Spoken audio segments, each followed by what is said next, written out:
आजच्या बातम्या एबीपी माझावर आणि आणखी काही घडामोडी।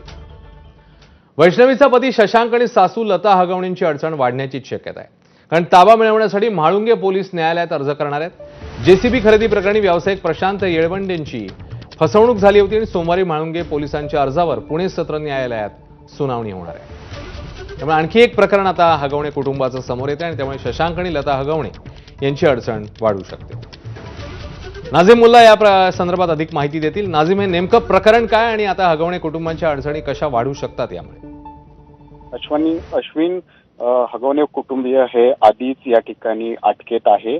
मात्र आता पिंपरी चिंचवड पोलिसांनी आणखी एक पाऊल जे आहे ते या ठिकाणी उचललेलं आहे। म्हाळुंगे पोलीस स्टेशनमध्ये प्रशांत येळवंडे यांनी फसवणूक आणि धमकी दिल्याचा गुन्हा दाखल केलेला आहे। जेसीबीचा व्यवहार या ठिकाणी झालेला होता आणि या व्यवहारात जवळपास 6.5 लाख रुपयांची फसवणूक शशांक हगवणे आणि तिची आई लता हगवणे यांनी केल्याची तक्रार जी आहे ती या ठिकाणी देण्यात आलेली होती।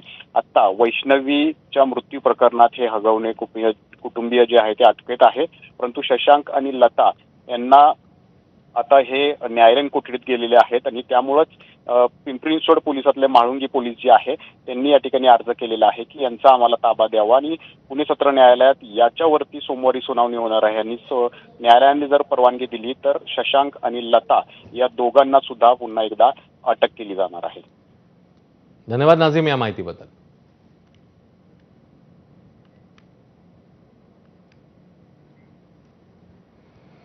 छत्रपती संभाजीनगर मधली बातमी आहे। उद्योजक संतोष लड्डा यांच्या घरातल्या